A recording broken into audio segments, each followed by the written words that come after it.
46।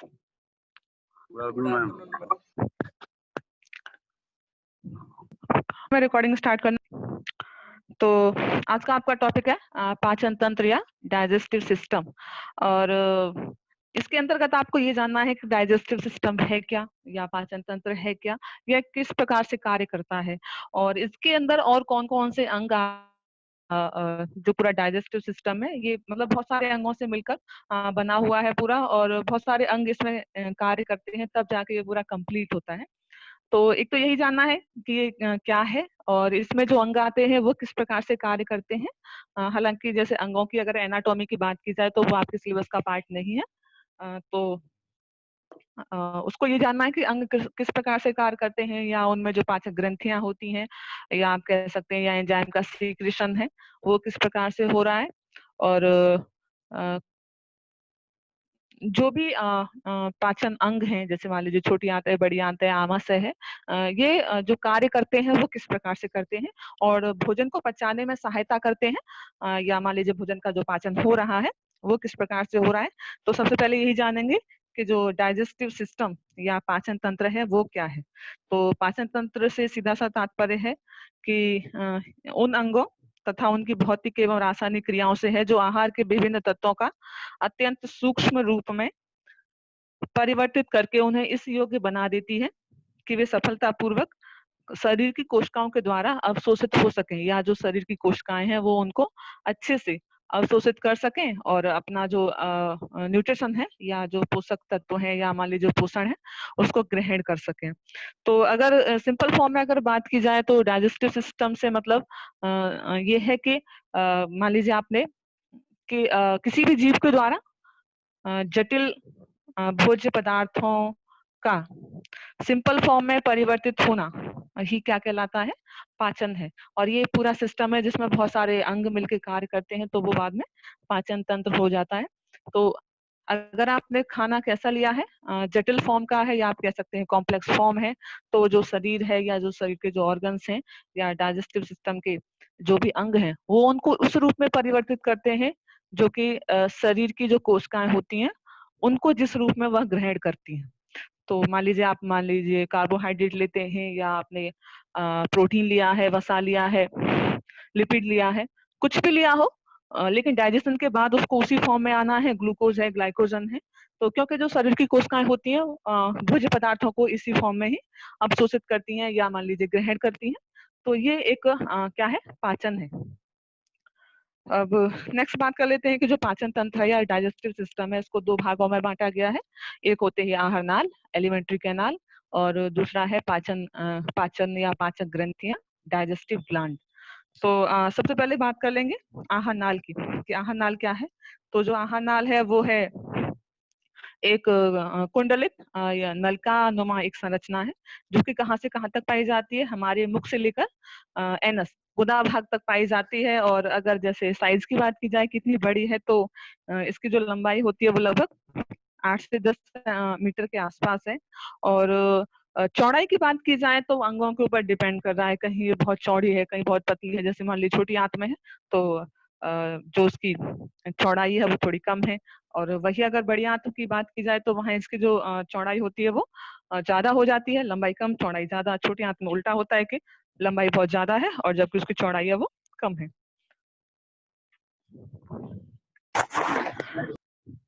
तो कैसी है कुंडलित है, कॉलिंग रूप में है। आपने देखा होगा कि जो छोटी आंत होती है वो जो पेट वाला जो एरिया होता है वहां पे कुंडलित कॉइलिंग फॉर्म में पाई जाती है। अब जो आहार नाल है उसमें कौन कौन से भाग पाए जाते हैं या क्या क्या भाग पाए जाते हैं। तो सबसे फर्स्ट तो होता है मुख, माउथ। उसके बाद होती है मुख गुहा, बक्कल कैविटी। और नेक्स्ट आता है ग्रसनी, ग्रास नली, फेरिंग्स और ईसोफेगस, आमाशय या स्टमक, छोटी आंत या स्मॉल इंटेस्टाइन, बड़ी आंत लार्ज इंटेस्टाइन, एंड मलाशय मतलब रेक्टम। ये पार्ट होते हैं किसी भी आहार नाल के। दूसरा ये भी है कि लेंथ जो होती है इसकी सभी में अलग अलग है। जैसे जीवधारियों की बात की जाए तो सब में अलग अलग है, और शाकाहारी होते हैं उनकी थोड़ी ज्यादा बड़ी होती है क्योंकि उनका जो फूड होता है वो सेलुलोज है ज्यादातर, तो उसको पचाने के लिए ज्यादा टाइम चाहिए। तो शाकाहारियों की जो एलिमेंट्री कैनाल होती है वो थोड़ी सी बड़ी होती है अदर की तुलना में। अब जान लेते हैं वन बाई वन उनकी जो डाइजेस्टिव सिस्टम है वो क्या है। तो वो कहाँ से स्टार्ट होता है, मुख से लेकर गुदा तक फैला हुआ है, एनस जो भाग है वहां तक पाया जा रहा है। तो आप इसको यहाँ से स्टार्ट करके पूरा इसको यहाँ से लेते हुए बीच का अंदर जो वाला एरिया है ये स्मॉल इंटेस्टाइन है, और ये फिर इस तरह से आती हुई कहाँ जाती है, रेक्टम में। अब इसमें एक तो ये याद रखना है कि जो अंग आपको जो दिखाई दे रहे हैं वो किधर पाए जा रहे हैं। तो जैसे लिवर है तो लिवर किधर पाया जाता है, लेफ्ट की साइड, सॉरी जो राइट वाला एरिया होता है।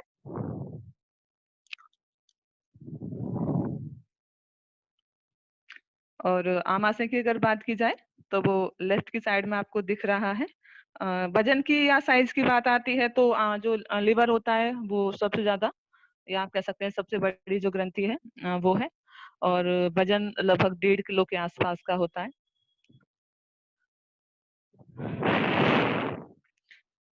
अब ये तो रही एलिमेंट्री कैनाल की बात कि वो क्या है और किस प्रकार से दिख रही है। तो इसमें भी थोड़ा सा एक और चीजें जान लीजिए आप, कि जो ये वाली जो नली आपको दिख रही है यही कहलाती है ग्रास नली, इसोफेगस। लगभग 25 सेंटीमीटर लंबी होती है, और खास बात ये है कि इसमें पाचन की क्रिया बिल्कुल भी नहीं होती। जो इसोफेगस है उसमें पाचन की क्रिया नहीं हो रही है, बस ये क्या करती है कि जो भी फूड आ रहा है अंदर उसको ब्रश के जैसी संरचनाओं के माध्यम से आगे की ओर धकेलती है। तो यही पार्ट है जिसमें डाइजेशन की प्रक्रिया नहीं हो रही है। और नेक्स्ट होता है जैसे बड़ी आंत है, तो बड़ी आंत में अवशोषण की क्रिया मोस्टली देखी जाती है, डाइजेशन तो नहीं। अब उसके बाद जान लेते हैं कि जो मुख है वो क्या है। तो माउथ क्या है, दो पेशीय चल होठों के बीच अनुप्रस्थ दरार नुमा एक ओरिफिस, या आप कह सकते हैं छिद्र है या विदर है, जो कहाँ खुलता है, मुख ग्रासन गुहिका में, या आप कह सकते हैं बकल कैविटी में। और क्या होता है कि हमारे होठों से घिरा हुआ है पूरा, और जो होठ होते हैं वो इस प्रकार घूमे रहते हैं कि जो आप खाना ले रहे हो या आप खा रहे हो तो उसको बाहर निकलने ना दें। दूसरा जो होठ हैं उन पे आप देखोगे कि वो बहुत चिकनी सी स्लिस्मिक परत दिखाई दे रही है जो कि उसको थोड़ा सा चिकना बनाती है। और सबसे इम्पोर्टेंट थोड़ा सा आगे जाके देखेंगे कि हम्म, अ, जैसे होठों के आपने ऊपर और नीचे देखा होगा एक जैसे मान लीजिए आप अपने नीचे वाले होठ को थोड़ा सा फोल्ड करके देखेंगे तो क्या होता है कि वहां पे एक धागे की जैसी एक संरचना पाई जाती है जिसे कहा जाता है लेबियल फ्रेनुलम। और ये क्या करता है कि जो होठ हैं उनको जो हमारी जबड़े हैं ऊपरी या निचले वाले उनसे जॉइंट करके रखता है उनको, और इसी के कारण अच्छे से आप कह सकते हैं बोल पाते हैं, फूड है उसको अंदर से अंदर की ओर ग्रहण कर पा रहे हैं, कुछ इस प्रकार से। तो जैसे बात आती है कि जो हमारी मुख गुहिका होती है इसका जो निर्माण होता है वो भ्रूण की एक्टोडर्म से होता है, और जो ग्रसनी होती है उसका निर्माण होता है एंडोडर्म से। जैसे कि मान लो इनेमल है तो उसको भी एक्टोडर्म से निर्माण हो रहा है, जबकि मान लीजिए वो जो आपका डेंटाइन है, दांतों की जो संरचना होती है वो मीजोडर्म का बना हुआ होता है। तो क्या है ये कि जो मुख है वो कैसा है, दरारनुमा एक संरचना है, और किसमें खुलता है, मुख ग्रासन नलिका में जाके खुलता है। और जैसे इसकी जो रूफ की अगर बात की जाए, छत की अगर बात की जाए, जो मुख है उसकी छत है वो कहलाती है तालु, है ना, और जो फर्श होता है वो कहलाता है जीभ। साइड के जो दोनों भाग होते हैं वो कहलाते हैं गाल। अब जैसे तालु है तो तालु को दो भागों में बांटा गया है, एक होता है सॉफ्ट पैलेट, दूसरा होता है हार्ड पैलेट, मतलब कठोर तालु और मृद तालु।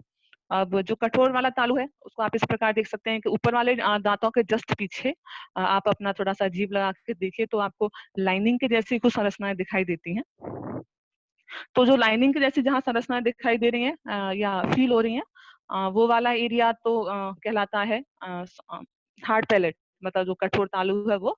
और उसके पीछे का अगर आप देखेंगे तो वो पूरा चिकना है, स्मूथ एरिया बना हुआ है, वो कहलाता है सॉफ्ट पैलेट। थोड़ा सा और पीछे जाते हैं तो गले में एक घंटी नुमा संरचना लटकती हुई दिखाई देती है, जिसे कहा जाता है अलजिहा या काग। अब इसका कार्य ये होता है कि जब हम फूड निगलते हैं तो क्या करती है, जो हमारे नॉस्ट्रल होते हैं, मतलब नाक की जो गुहाएं हैं या जो संरचनाएं हैं, उनको पीछे की ओर थोड़ा सा धक्का, जैसे खाना निगल रहे हैं तो वो थोड़ा सा पीछे की ओर हो जाता है, और जो ओरिफिस होते हैं उनको ढक लेता है। तो आप कह सकते हैं कि जो घंटीनुमा जो संरचना है वो क्या करती है, भोजन को निगलने में थोड़ी सी सहायता कर रही है। और कभी कभी उसमें संक्रमण भी देखने को मिलता है कि उसमें थोड़ी सी स्वेलिंग आ जाती है या कुछ हो गया है। हालांकि ये है कि अगर आप घरेलू उपचार करते हैं तो वो थोड़ी ठीक भी हो जाती है। अब और माउथ में और क्या पाया जा रहा है, टीथ पाए जा रहे हैं, और क्या पाया जा रहा है, लार ग्रंथियां। टीथों की अगर बात की जाए तो दो प्रकार के हैं, सॉरी, जीवन में दो बार आते हैं। एक बार मिल्क टीथ है, दूसरी बार परमानेंट टीथ है। जीव की अगर बात की जाए, सॉरी, लार ग्रंथियों की अगर बात की जाए तो दो प्रकार की पाई जा रही है। पहले तो एक होती है माइनर, दूसरी होती है मेजर। लघु और दूसरी होती है बृहद। जो बृहद होती हैं या बड़ी जो लार ग्रंथियां होती हैं वो तीन प्रकार की होती हैं। अभी इन पर आगे जाकर थोड़ी सी चर्चा कर लेंगे। अब बात कर लेते हैं थोड़ी कि जो जीव है वो क्या है। तो जीव क्या है, एक मांसल आप कह सकते हैं, लसी सी कुछ संरचना है। और सबसे इम्पोर्टेंट ये है कि इस पर क्या पाए जाते हैं, स्वाद कलिकाएं पाई जाती हैं, जो क्या पता लगाती हैं, टेस्ट का पता लगाती हैं। और कैसा ऑर्गन्स है, संवेदी अंग है। कि मनुष्य में कितने संवेदी अंग पाए जाते हैं, 5 पाए जाते हैं, तो उसमें जीभ भी शामिल है, जिसके द्वारा इसका लगाया जाता है। और सबसे इम्पोर्टेंट कि टेस्ट का पता लगाने के लिए इस पर क्या पाई जा रही है, टेस्ट पाई जा रही है, स्वाद कलिकाएं। और जैसे मान लीजिए आप बीमार हो जाते हैं, फीवर या ऐसे कुछ आ जाता है, तो क्या होता है कि जो स्वाद कलिकाएं होती हैं वो डैमेज हो जाती हैं। तो इसलिए जब फीवर आता है तो स्वाद का पता नहीं चल पाता कि जो आप खाना खा रहे हैं उसमें स्वाद आ रहा है या नहीं आ रहा है। जैसे जैसे फीवर ठीक होता जाता है तो उनका जो डेवलपमेंट होता है वो दोबारा से हो जाता है, और बाद में टेस्ट आने लगेगा। अब देखना यह है कि जो टेस्ट बड होती हैं वो कहाँ कहाँ पाई जा रही हैं और किस प्रकार की होती हैं। और उनसे पहले उसमें जैसे पूरी जीव है तो उन पर कुछ संरचनाएं पाई जाती हैं, जिनको क्या कहा गया है, पेपिला। पेपिला का मतलब होता है अंकुर या उभार या दरार, दरदरी या कुछ ऐसी संरचनाएं हैं जो कि पूरी जीभ पर फैली हुई रहती हैं। अब ये कितने प्रकार की हैं, 4। एक होती है फिलीफॉर्म, फोलिएट, फंजीफॉर्म और वेलिड। अब सबसे पहले तो ये देखना है कि जो जीभ है, जो वाला एरिया हमको दिखाई दे रहा है, आप उस पे ऐसे देखेंगे कि उन पे कुछ दानेदार संरचनाएं बनी हुई हैं। 2 कलर की सी दिखाई दे रही है, एक तो हल्की सी व्हाइट दिखाई देती है, दूसरी वाली रेड, मतलब देखने में रेड सी दिखाई देती है। अब जो फर्स्ट वाला जो टाइप होता है फिलीफॉर्म, और हिंदी में कहते हैं इसको सूत्राकार। तो ये जो दिखाई देती हैं ये कौन सी वाली होती है, जो सफेद सी हैं और शंक्वाकार सी हैं। और ऐसा मानते हैं कि जो ये नॉर्मली समानांतर पंक्तियों में पाई जाती हैं। और खास बात है कि जो फिलीफॉर्म प्रकार के जो पेपुला होते हैं इनमें टेस्ट बड नहीं पाई जाती, तो जाहिर सी बात है कि ये स्वाद का पता नहीं लगाती हैं। दूसरी है फोलिएट। तो जो फोलिएट प्रकार पाया जाता है, थोड़ा सा ऐसे बड़ा करके देखेंगे इसको।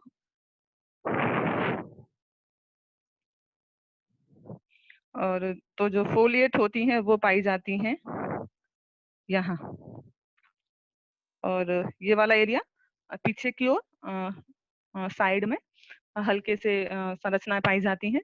और इनमें टेस्ट बड पाई जाती हैं, मतलब स्वाद कलिकाएं पाई जा रही हैं, तो ये क्या है, टेस्ट का पता लगाती हैं। तीसरा जो प्रकार है वो है फंजीफॉर्म। और फंजीफॉर्म का मतलब होता है कि जो हमारा जीभ का जो ये वाला पार्ट आपको दिखाई दे रहा है, ये पूरा, तो यहाँ पर जो लाल शंकु आकार सी कुछ संरचनाएं आपको दिखाई दे रही हैं। मतलब अगर शेप की अगर बात की जाए तो ये कुछ ऐसी होती हैं जैसे मशरूम या मान लीजिए छतरी की जैसी कुछ टाइप की होती हैं।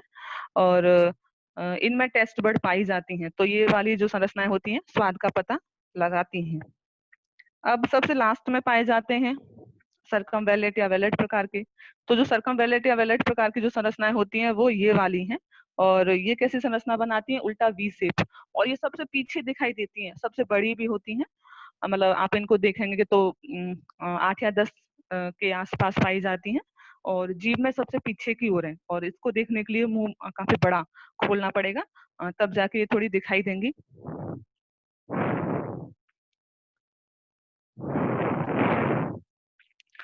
तो हाँ, ये तो रहे वैलिड प्रकार के। तो जो वैलिड प्रकार के जो होते हैं, इनमें भी क्या होता है, टेस्ट बर्ड पाई जाती हैं, तो इसलिए ये भी क्या पता लगाते हैं, स्वाद का पता लगा लेते हैं। अब जो मान लीजिए जीभ है, तो जीभ में जो एरिया है, वहाँ जो एरिया है वो कौन कौन सा एरिया है जो कि स्वाद का पता लगा रहा है, या जैसे मान लीजिए अग्र छोर है जीभ का, आगे वाला टिप वाला जो भाग है वो क्या पता लगाता है, मीठे स्वाद का।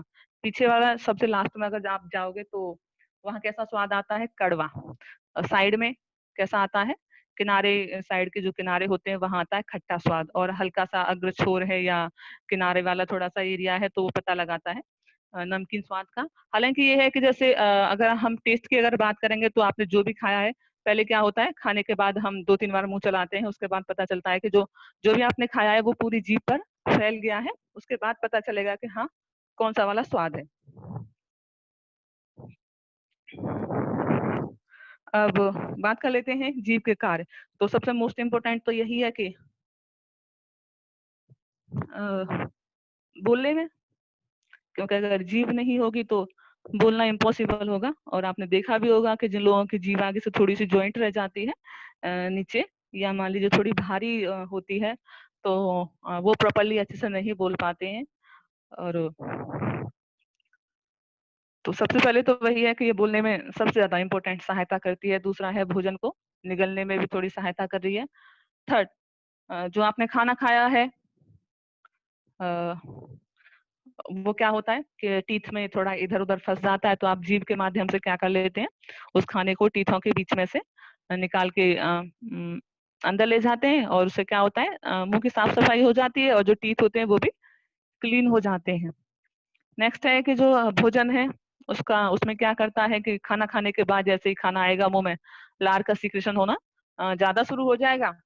और जो लार है वो जीभ के माध्यम से क्या होती है, खाने में प्रॉपरली मिल जाती है, और स्वाद का पता लगाती है। और नेक्स्ट है कि कुछ जो जीव होते हैं, उनमें ये शरीर की साफ सफाई भी करती है। आपने देखा होगा गाय वगैरह जो होती हैं, वो अपना अपना बॉडी भी क्लीन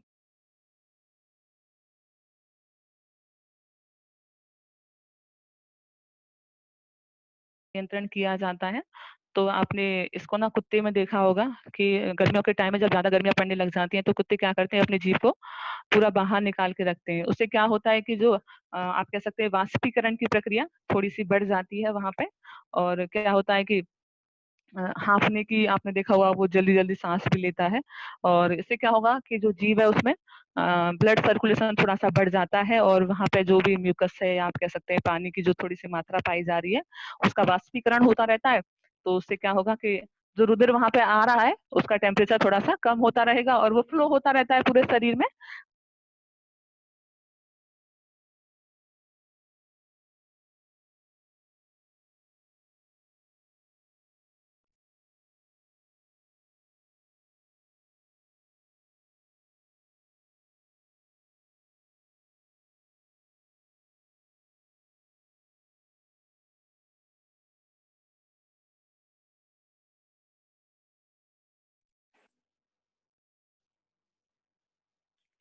तो क्या होता है कि इनमें जो कुत्ते वगैरह होते हैं उनमें इसके माध्यम से जो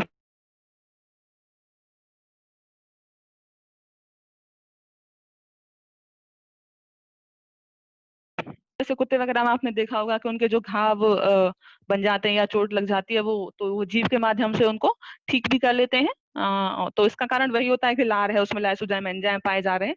तो वो क्या करते हैं, बैक्टीरिया इत्यादि जो कुछ भी है उनको मार के खत्म कर लेते हैं, और जो घाव है उसको थोड़ा सा ठीक करने में सहायता कर रहे हैं।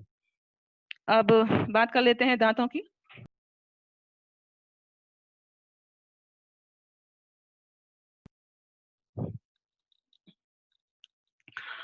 जो टीथ हैं वो कैसे हैं? सफेद सी रंग की जो संरचनाएं हैं वो हैं मोस्टली जो कशेरुकी होते हैं, उनमें ही पाए जा रहे हैं। काम क्या करते हैं? भोजन को चबाने का, खाना है जो भी भोज्य पदार्थ हैं, चीरना, फाड़ना, पीसना, ये सभी कार्य कौन करता है? दांत ही करते हैं। और दांतों की संरचना को जानने से पहले एक ये जानना है कि इनका कुछ बेसिस रहा है। अगर कशेरुकों की बात की जाए तो जैसे मान लीजिए मनुष्य है, तो मनुष्य के जो दांत होते हैं वो कैसे होते हैं? गर्तदंती या थिकोडोंट। और इसका मतलब होता है कि जो दांत है वो जो जबड़े हैं उनमें एक सॉकेट या आप कह सकते हैं गड्ढों की जैसी संरचनाओं में धसे हुए हैं, जो कि उनको क्या करती है? फिक्स करती है और थोड़ा सा स्टेबल बनाती है, मजबूत है। दूसरा है जैसे मनुष्य है तो उसके जो दांत होते हैं वो कैसे होते हैं? द्विबार दंती या डाइफायोडोंट, मतलब जीवन में 2 बार आते हैं। कुछ ऐसे जंतु भी हैं जिनमें हमेशा बार-बार अगर टूट जाते हैं तो वो जो दांत होते हैं वो हमेशा बार-बार आते रहते हैं, उनको कहते हैं पॉलीफायोडेंट डोंट। और कुछ ऐसे भी हैं कि उनमें एक ही बार आ रहे हैं कि बस एक बार आ गए और वो कभी टूटेंगे ही नहीं और वो हमेशा ही बने रहेंगे। जैसे मान लो व्हेल वगैरह जो होती हैं, स्लॉथ है, व्हेल है, इनमें एक ही बार आते हैं। और मेंढक इत्यादि होते हैं, इनमें जीवन में हमेशा लाइफ टाइम आते ही रहते हैं। मनुष्य की अगर बात की जाए तो मनुष्य में 2 बार आ रहे हैं, एक बार मिल्क टीथ है, दूसरी बार परमानेंट टीथ है। और नेक्स्ट होता है विषम दंती। तो विषम दंती का मतलब होता है हेटेरोडोंट। तो आप इस प्रकार से देख सकते हैं जैसे कि हम लोगों में जो दांत हैं उसमें 4 प्रकार के पाए जा रहे हैं, मतलब हेटेरोडोंट है, विषम प्रकार के हैं। कुछ चीरने फाड़ने का कार्य कर रहे हैं, कुछ कुतरने का कर रहे हैं, कुछ चबाने का कार्य कर रहे हैं। तो जो प्रकार हैं उनको देखेंगे कि जो दांतों के प्रकार हैं वो 4 हैं। कौन-कौन से हैं? कृंतक, रत्नक, अग्रचर्वणक और चर्वणक। इंसीजर, कैनाइन, प्रीमोलर और मोलर। अब ये देख लेते हैं कि कौन से कहाँ पाए जाते हैं। तो जो इंसीजर हैं वो आगे वाले 4 हैं और ऊपर की ओर भी 4 हैं, और ये सबसे पहले निकल के आते हैं। उसके बाद कैनाइन पाए जा रहे हैं, साइड में थोड़े से नुकीले हैं, और ऊपर भी और नीचे भी। मनुष्य में थोड़े ज्यादा नुकीले नहीं है, हल्के से नुकीले होते हैं। आगे वाला जो टिप वाला जो, या कह सकते हैं कि आगे का ऊपर वाला जो सिरा होता है वही थोड़ा सा नुकीला है। ज्यादा नुकीलों की अगर बात की जाए तो जो मांसाहारी जीव होते हैं उनमें ये बहुत ज्यादा नुकीले हैं। आपने देखा होगा शेर है, कुत्ता है, तो इनके जो नीचे वाले देखा होगा बहुत ज्यादा नुकीले हैं सबसे ज्यादा, क्योंकि काम ही उसका ऐसा है, चीरना और फाड़ना। हाँ, मनुष्य कैसा है? सर्वाहारी है। ये तो रहे कैनाइन। अब इनके पीछे 2 पाए जाते हैं, प्रीमोलर।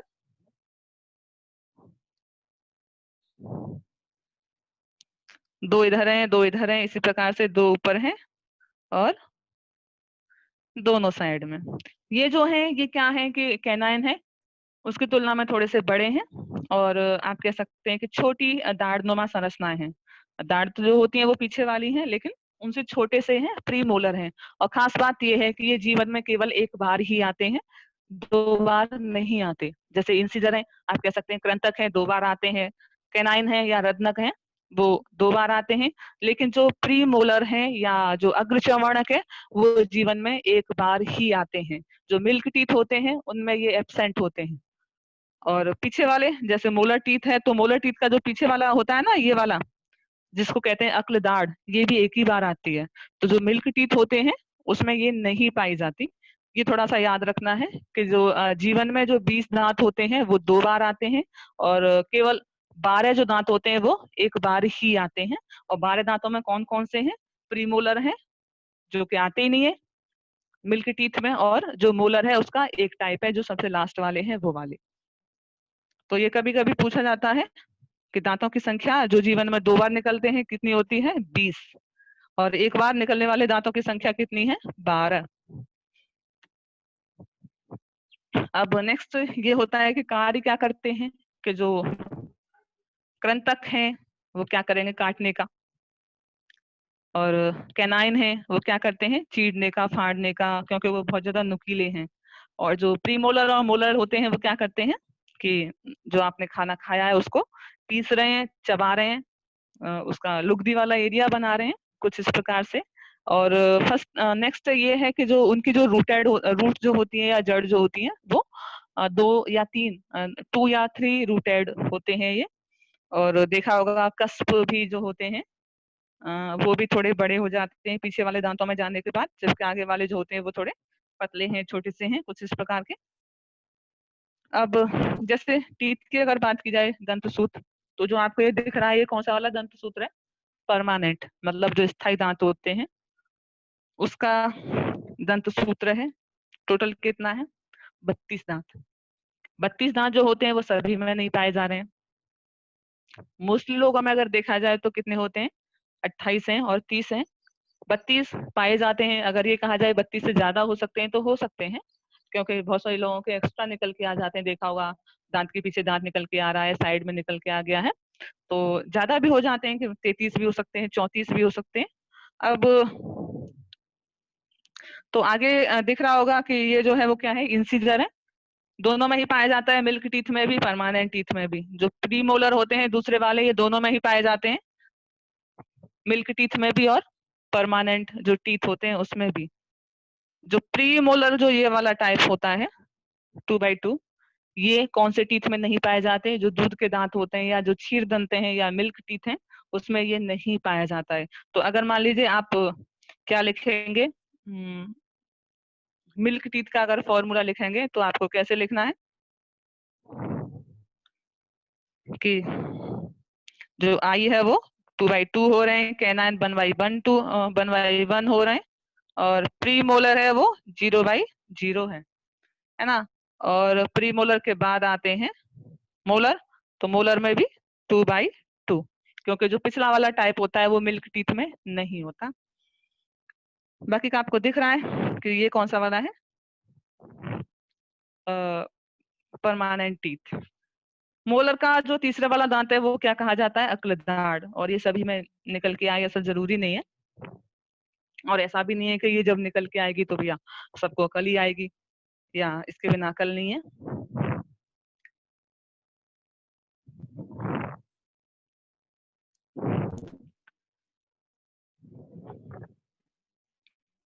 अब जान लेते हैं थोड़ी सी दांतों की जो संरचना है वो किस प्रकार की है। तो जो दांत होते हैं उसमें 3 भाग पाए जाते हैं, कौन कौन से हैं? एक तो है रूट। चलिए ऊपर से बात कर लेते हैं कि सबसे ऊपर तो क्या पाया जा रहा है? क्राउन। क्राउन का मतलब होता है ताज या टोपी। और उसके नीचे पाया जा रहा है ग्रीवा या गर्दन, और सबसे नीचे एंड में पाया जा रहा है रूट। तो जो क्राउन जो आपको दिख रहा है ये क्राउन वाला एरिया है। बीच वाला जो एरिया होता है जिसको नेक कहा गया है वो थोड़ा सा ही पार्ट है, बहुत ज्यादा बड़ा नहीं है वो।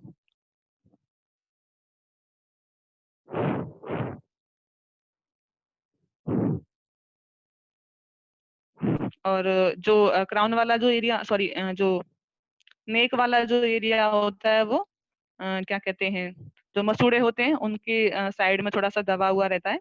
तो आप समझ सकते हैं कि इन दोनों के बीच वाला भाग है थोड़ा सा। और सबसे नीचे क्या पाया जा रहा है? रूट। जो जड़ होती है वो सबसे नीचे ही पाई जा रही है। अब जैसे दांत है तो उसको जो पोषक पदार्थ मिलने हैं या क्या मिलना है, तो जो रूट होती है उसमें आप देख रहे होंगे कि ये रेड एरिया दिख रहा है। तो ये क्या है? यहाँ पे रुधिर वाहिनियां पाई जा रही हैं जो कि क्या करती हैं? ब्लड सर्कुलेशन, मतलब ब्लड को लेके आ रही हैं, लेके भी जा रही हैं। अब इसमें जानना ये है कि जो क्राउन होता है वो क्या है? सबसे बाहरी भाग है, और इस पर क्या पाया जाता है? इनेमल का एक आवरण पाया जाता है जो किसका बना है? कैल्शियम फॉस्फेट और कैल्शियम कार्बोनेट का बना होता है। कहीं कहीं ये दोनों लिखे होते हैं, कहीं कहीं कैल्शियम फॉस्फेट लिखा हुआ होता है। और क्या होता है? जो शरीर है उसका सबसे स्ट्रॉन्गेस्ट, या आप कह सकते हैं कि सबसे मजबूत कठोर पदार्थ यही होता है। और आपने देखा भी होगा कि जैसे मान लीजिए डेथ बॉडी है, किसी की भी डेड बॉडी है, और आप उसमें मान लीजिए शमशान में आप उसको जलाने के लिए लेके गए हैं, तो पता चलता है कि सारी हड्डियां वड्डियां बाद में सब जल के राख हो जानी है। लेकिन तो दांतों की जो संरचना होती है वो वैसे की वैसे ही रहने वाली है। तो कारण यही होता है कि इनेमल है और बहुत ज्यादा स्ट्रॉन्गेस्ट है। और इनेमल के नीचे का जो भाग होता है वो सीमेंटम का बना होता है। मतलब उसको सीमेंटम कहा जा रहा है, आप कह सकते हैं कि वो क्या क्या बना है कि डेंटिन, और ये भी कैल्शियम का ही बना हुआ है। हालांकि इनेमल से मतलब इनेमल की तुलना में इतना मजबूत तो नहीं है। और जो डेंटिन वाला जो भाग होता है उसके नीचे ही क्या पाई जाती है, पल्प कैविटी पाई जाती है। और आप कह सकते हैं जो पल्प कैविटी होती है उसके नीचे ही नीचे की ओर रूट की ओर आएंगे तो वहीं पे रुधिर वाहिनियां पाई जाती हैं, जो कि क्या करती हैं, उसके लिए रुधिर लेके आ रही हैं, और इसीलिए क्या होता है कि दांत मजबूत हैं, थोड़े स्वस्थ हैं। बाद में क्या होता है, मान लो बुढ़े हो जाते हैं या उम्र बढ़ने के साथ जो दांत होते हैं उनमें क्षय होना शुरू हो जाता है। तो जो पल्प कैविटी होती है वो पूर्ण रूप से आप कह सकते हैं कि ओपन नहीं रह पाती, या कह सकते हैं कि वो थोड़ी सी सक्रिय होना शुरू हो जाती है, या उसकी जो कैपेसिटी होती है वो वीक हो जाती है, और वहां पे क्या बन जाती है, मतलब ओडोंटोक्लास्ट एक प्रकार की कोशिकाएं होती हैं जो क्या करती हैं, दांतों का क्षय करती हैं, उनका निर्माण होने लग जाता है। तो बाद में क्या होता है, उम्र बढ़ने के साथ साथ जो दांत होते हैं वो टूटने लग जाते हैं या गिरने लग जाते हैं। और एक होता है ओडोंटोब्लास्ट। तो ओडोंटोब्लास्ट का मतलब होता है कि दंत कोशिकाएं हैं जो कि दांतों के निर्माण में सहायता करती हैं, वो तो है ओडोंटोब्लास्ट। और एक होती है ओडोंटोक्लास्ट, क्लास्ट वाला, आप इसको ऐसे समझ सकते हैं, वो क्लास्ट ये वाला है। तो वो क्या होती हैं, दांतों का क्षय करती हैं। अब जो नेक वाला एरिया है वो, हाँ इसमें एक और बात कि जो इनेमल है उसका जो निर्माण होता है वो एक्टोडर्म से होता है, जबकि जो क्या कहते हैं, दांतों का जो शेष भाग है इनेमल को छोड़कर उसका जो निर्माण होता है वो मीजोडर्म परत के माध्यम से होता है। दांतों का एक्टोडर्म से, बाकी का पूरा जो एरिया है इनेमल को छोड़कर उसका निर्माण हो रहा है मीजोडर्म से। क्या होती है, शरीर की परत होती है, इनके माध्यम से ही किसी भी शरीर का निर्माण होता है। और नेक्स्ट है जैसे ग्रीवा है, तो ग्रीवा जो भाग होता है वो बीच वाला भाग है जो कि मसूड़ों के अंदर रहता है। आप समझ सकते हैं कि बहुत छोटा सा एरिया है, ज्यादा बड़ा नहीं है। सबसे नीचे क्या पाया जा रहा है, रूट। और कहाँ है, जो आपका जॉ है या आप कह सकते हैं मसूड़ा है, उसका जो सॉकेट है उसके अंदर धसा हुआ है। और डेंटिन का बना एक आवरण है, जो कि किसका बना है, डेंटिन है वो किसकी बनी है, कैल्शियम की ही, कैल्शियम युक्त है इस प्रकार से। और किससे निर्माण हो रहा है, मेजोडर्म कोशिकाओं से।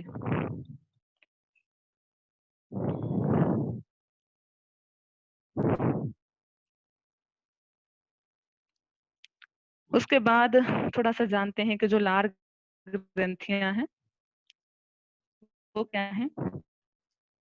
तो जो लार ग्रंथियों की अगर बात की जाए मनुष्य में, तो सबसे पहले तो ये जानेंगे कि जो लार ग्रंथियां हैं वो दो प्रकार की हैं। कौन कौन सी हैं, एक होती है लघु, दूसरी होती है प्रधान या माइनर और मेजर। माइनर जो होती हैं वो नॉर्मली जैसे होठ हैं, गाल हैं, तालू है, जीभ है, जो इनकी श्लेष्मका होती है, इनके ऊपर थोड़ी सी सीरम के टाइप का, या आप कह सकते हैं कि श्लेष्म के टाइप का कुछ सीक्रेशन करती हैं, और सीधे स्त्रावण करती रहती है नॉर्मली मुख गुहा में। और जो मेजर टाइप की जो कोशिका सॉरी ग्रंथियां जो होती हैं वो कितनी प्रकार की हैं, तीन।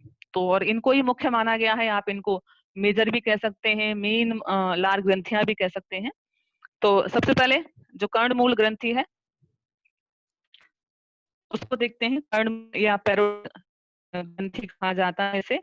और ये सबसे बड़ी लार ग्रंथि होती है, और ये पूछा भी जाता है कि सबसे बड़ी लार ग्रंथि कौन सी है, तो कौन सी है वो, कर्णमूल या पैरोटिड। दूसरा पूछा जाता है कि जो सबसे छोटी लार ग्रंथि है वो कौन सी है, तो वो होती है या सबलिंगुअल।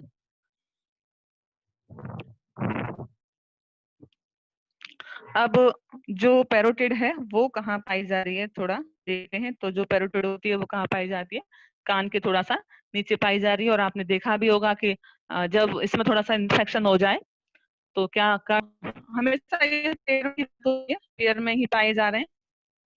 तो ये जो ग्रंथियां होती हैं कर्णमूल या पैरोटिड, कार्पल्लब के नीचे स्थित होती है, और इनकी जो वाहिनी होती है, इनकी जो डक्ट होती है या नलिका है, वो कहाँ मिलती है, जो हमारे कैनाइन टीथ होते हैं ऊपर या नीचे वाले, सॉरी ऊपर वाले जो टीथ हैं उनका जो कैनाइन टीथ है और उसके पीछे क्या पाया जा रहा है, प्री मोलर। तो कैनाइन के पीछे ये खुलती हैं और वहीं से क्या होता है, लार का सीक्रेशन होता रहता है। दूसरी होती है अधोहनु। अधोहनु का मतलब होता है सब मैक्सिलरी या सब मैंडिबुलर। और ये कहाँ पाई जाती है, निचले जबड़े में, है ना। जो संधि स्थल है वो वहां है, निचले जबड़े की ओर। और श्लेष्म का ही स्त्रावण करती हैं और कैसी हैं, मीडियम साइज की हैं। सबसे बड़ी तो कर्ण मूल हो गई, सबसे छोटी है वो अधोजिहा हो गई। तो जो इसका साइज है वो कैसा है, मीडियम है। और इसकी जो वाहिनी होती है उसको कहा जाता है वाट। अ, जैसे पैरोटिड की जो ग्रंथि होती है उसकी जो डक्ट कहलाती है वो कहलाती है स्टेंसन डक्ट। और जो अधोहनु जो होती है उसकी जो डक्ट होती है, डक्ट का मतलब होता है वाहिनी या नलिका, उसको कहा जाता है वाटसन डक्ट। और जो अधोजिहा होती है उसकी रिविनस।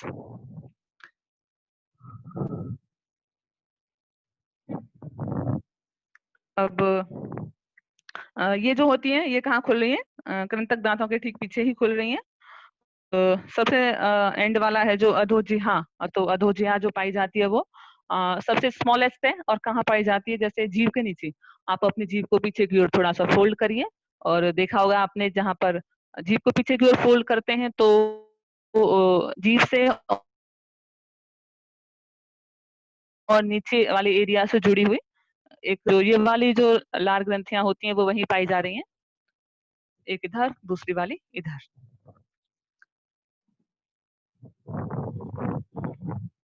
अब बात आती है लार की। तो क्या क्या पाया जा रहा है लार में, नॉर्मली तो म्यूकस ही है ना। म्यूकस मतलब कुछ श्लेष्म सा, कुछ चिपचिपा, कुछ ऐसा सब्सटेंस है। और बाकी का एंजाइम पाए जा रहे हैं, कौन कौन से हैं, लाइसोजाइम और टॉयलिन। लाइसोजाइम जो होता है वो क्या कार्य करेगा, जैसे मान लो भोजन है उसके माध्यम से अगर कोई भी रोग कारक अगर सूक्ष्म जीव आ गए हैं तो उनको खत्म कर देगा, मार के नष्ट कर देगा। जो लाइसोजाइम होता है वो लार के साथ साथ कहाँ पाया जा रहा है, आंसू जो होते हैं उसमें भी पाया जा रहा है, पसीना है उसमें भी पाया जा रहा है। और जो टाइलिन जो होता है वो क्या करता है, जो हमने खाना खाया है उसमें जो स्टार्च है उस पर क्रिया करता है और उसको शर्करा में बदलने में हेल्प करता है। तो जो मुख होता है उसमें जो स्टार्च है उसका लगभग 5% क्या कहते हैं पाचन हो जाता है। बाकी का जो 95% अभी स्टार्च बना हुआ है भोजन में, बचा हुआ रह गया है, उसका जो पाचन होगा वो छोटी आंत में होगा। और ये देखा है कि जो भोजन का पाचन होता है वो मोस्टली छोटी आंत में ही होता है, क्योंकि ज्यादातर चीजें छोटी आंत में ही पचती हैं। आमाशय है उसमें कुछ चीजें पचना प्रारंभ हो जाती है, जैसे प्रोटीन है तो वो आमाशय से पचना प्रारंभ हो जाती है। लेकिन और मोस्टली चीजें कहाँ पचती हैं, छोटी आंत में ही। तो मेन पार्ट वही है, भोजन के पाचन का जो स्थान है वो छोटी आंत ही है। अब बात कर लेते हैं ग्रसनी या फेरिंग्स की। तो जो ग्रसनी होती है वो कठोर तालु जो भाग है उसके पीछे वाला जो एरिया है वही क्या है, ग्रसनी है। और जो ग्रसनी वाला एरिया होता है वहां पे ना नासा मार्ग है, या मान लीजिए मुख वाला जो एरिया होता है वो आपस में सारे के सारे मिले हुए हैं। आप कह सकते हैं कि ये वाले जो एरिया आपको दिख रहे हैं यही क्या है, ग्रसनी एरिया है। और यहाँ पे जो नॉस्ट्रल वाले एरिया है, मतलब नाकों की जो संरचनाएं आती हैं वो भी यहीं आके खुलती हैं। मुख वाला एरिया है वो भी बक्कल कैविटी है उसका एंड भी यहीं हो रहा है। तो दोनों के लिए कॉमन मार्ग है ये, भोजन के लिए भी और वायु के लिए भी। और आगे थोड़ा सा जाने के बाद मान लीजिए इसमें थोड़ा सा नीचे की ओर आएंगे तो वहीं पर क्या पाया जाता है, साउंड बॉक्स, स्वर यंत्र जिसको कहा जाता है लैरिंग्स। तो एक बार देखते हैं कि जो ग्रसनी है उसको 3 भागों में बांटा गया है, नासा ग्रसनी, मुख ग्रसनी और कंठ ग्रसनी।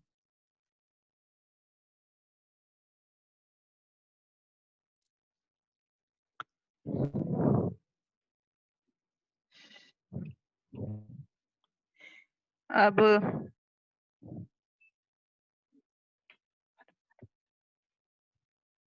चले, अब उसके बाद ये जान लेते हैं कि क्या कहते हैं, जो ग्रसनी वाला एरिया है उसमें अगर देखेंगे तो कुछ इंपॉर्टेंट संरचनाएं भी दिखाई देंगी।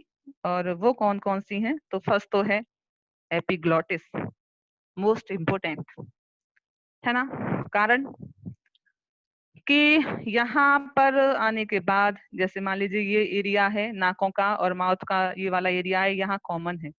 अब यहाँ से आने के बाद ये है पीछे वाली जो आपको दिख रही है ट्यूब, ये वाली, ये तो है आहार नाल, एलिमेंट्री कैनाल। और आगे का जो दिख रहा है ये वाला एरिया, ये है वाइंड पाइप, मतलब श्वास नली है जो आपकी वो है। जो एपिग्लॉटिस, ये जो ढक्कन की जैसी एक संरचना है, ये वाला जो एरिया दिख रहा है इसको आप गलट भी कह सकते हैं, निगल द्वार, हलक आप जिसको कहेंगे। अब होता ये है कि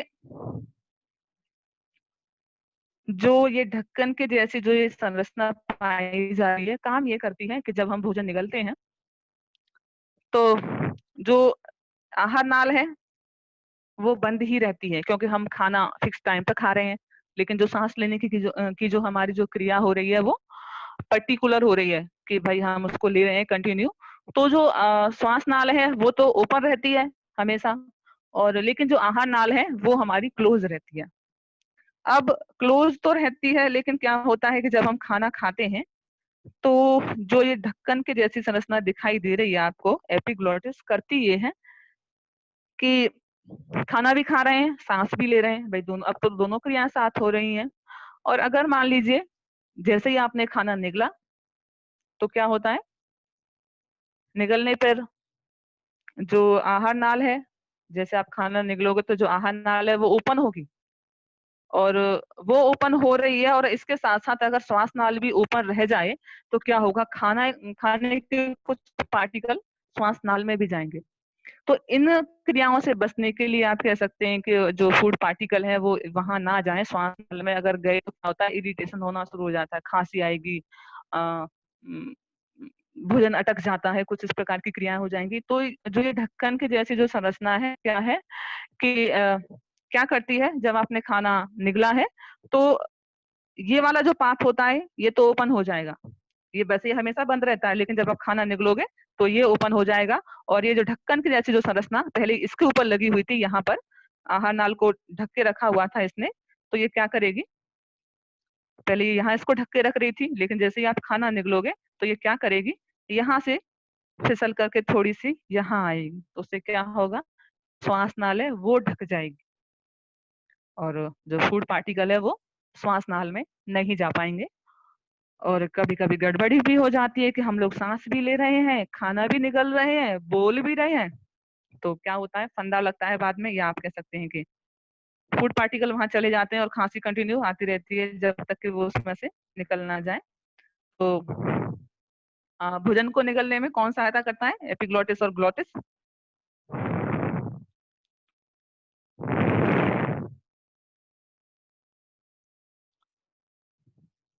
उसके बाद